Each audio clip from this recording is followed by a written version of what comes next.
एक तकरीबन 13.5 से पौने 14 साल बच्चा जिसने ही अपने ही मकान के ऊपर फांसी लगाकर अपने आप को ख़त्म कर लिया।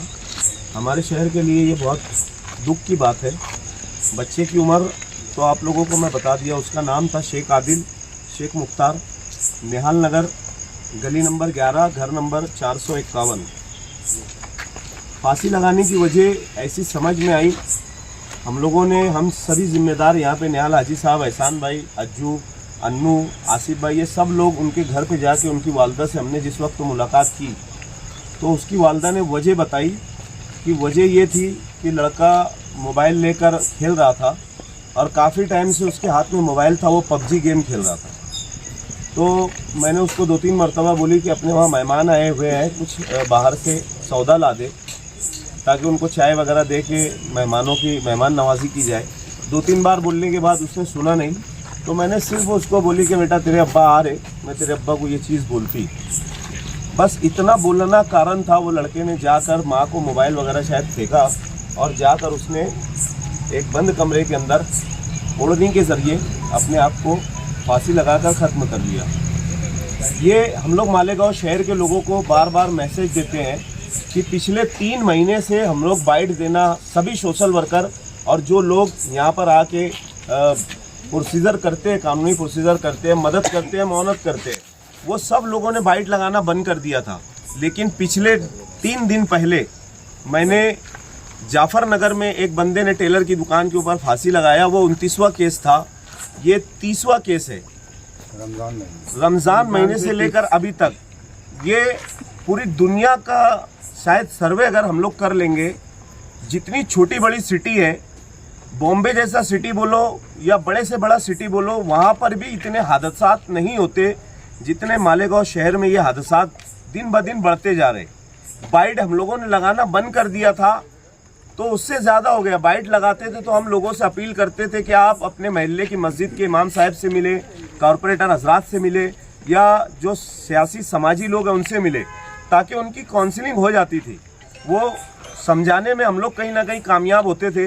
लेकिन अभी 3 महीने से हम लोगों ने बाइट देना बंद कर दिया, तो भी ये 30वां केस है। 12 साल की उम्र से लेकर 80 साल के ज़ईफ़ तक, उसमें कुछ हमारी माँ बहनें भी मौजूद है। तो इतने लोगों ने अभी तक फांसी लगा लिया है। हम अभी हमारी जस्ट आसिफ शेख साहब से बात हुई, इससे पहले भी बात हुई थी, तो उन्होंने खुद आगे बढ़कर कहा था कि यार अपनों को मालेगांव शहर में एक मोमेंट चलाने की ज़रूरत है।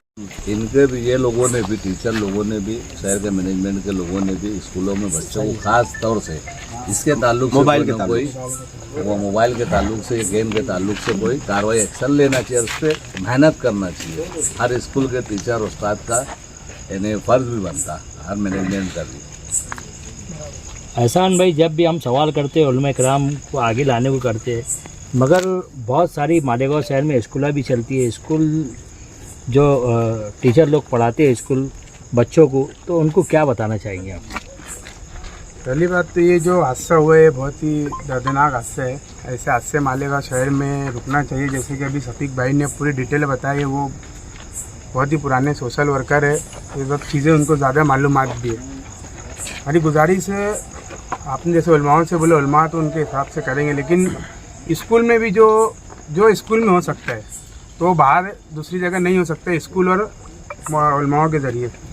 तो हम मालेगांव शहर की सभी सरकारी स्कूल हो गई, प्राइवेट स्कूल हो गई, इंग्लिश मीडियम, उर्दू, जितनी भी स्कूलें हो जाती हैं, तो आपका भी काम बनता है कि आप भी बच्चों को इस तरीके से कुछ एक अपनी तरफ से एक सब्जेक्ट ऐड करो कि बच्चों अगर तुमको कोई परेशानी हो, कोई तकलीफ हो, तो हम आपके टीचर हैं, आप हमको बता सकते हैं। आपको कुछ फैमिली में या दोस्तों में कोई प्रॉब्लम है तो आप हमको बता सके। और ख़ास तौर से माँ बाप से गुजारिश करूँगा, बच्चा जब तक ऐसे मोबाइल लेकर बैठा रहा ना, तो उस पर आप कम तवज्जो आप देते हो, लेकिन जब आपके बच्चे ने ऐसा मोबाइल किया तो आपका ध्यान उसके ऊपर जाना बहुत ज़रूरी है। जब बच्चा ऐसा मोबाइल लेता है तो मतलब वो पबजी खेल रहा है, उसका आदी हो जाता है। और यही चीज़ जो है बच्चों को माँ बाप से, दीन से, हर चीज़ से दूर कर रही है। तो पहली बात, जैसे इरफान चाचा ने यहाँ बताया कि स्कूल मैनेजमेंट, जितने भी मालेगांव शहर के स्कूल मैनेजमेंट है, सबसे यही गुजारिश है कि आपके क्लासेस में जो भी बच्चे पढ़ते हैं तो आप एक चीज़ उनको छेड़े। जैसे शफीक भाई ने बताया कि बाइट देना बंद कर देते। बाइट क्यों देते थे कि लोगों में बाइट देख करके और सोचने की वो आती थी कि अरे इसने फांसी लिया तो कुछ ना कुछ वजह होंगी, मैं भी ये कर लूँ। तो ये वजह थी कि बाइट देना बंद हो गया था, लेकिन आज बाइट हालत मजबूरी देना पड़ रही है कि मालेगांव शहर में 3 महीने के अंदर 30 फांसी के केस हो गए हैं। 3 महीना पूरा भी नहीं 3 हुआ महीना है। पूरा भी नहीं हुआ। 1 तारीख सफीक भाई को और हमारी इससे पहले ही बात हुई थी, एक बुजुर्ग ने बीमारी से तंग आकर फांसी ले लिए थे। आज मालेगांव शहर में इस्लाही माशरा बोलो या फिर स्कूल के ज़रिए बोलो, बहुत ज़रूरी है इस्लाह करना कि मालेगांव शहर की माँ बहनें हो या फिर बुजुर्ग हो या बच्चे हो, इस तरीके के कदम ना उठाए। मालेगांव शहर के अंदर बहुत अच्छे सोशल वर्कर है, अपनी मस्जिद के पेश इमाम है, जैसे सफीक भाई ने बोला, आप कांटेक्ट करिए, हमसे राब्ता करिए। जो जिम्मेदारान है आपके, आप जहाँ कहीं भी होते वहाँ के जिम्मेदारों को आप बताइए कि भाई हमको फला तकलीफ है, घर से तकलीफ है, बाहर से तकलीफ है। आप ये तकलीफ आपकी बताकर इसका हर तकलीफ का, हर मसले का हल निकल सकता है। या तो फिर आप नहीं कुछ कर सकते ना, तो अल्लाह से रुजू, अल्लाह से मांगो। अल्लाह हर परेशानी को दूर करने वाले। आपसे यही गुजारिश है कि कोई भी कदम उठाने से पहले एक मरतबा अपने और अपने ख़ानदान के बारे में सोचो।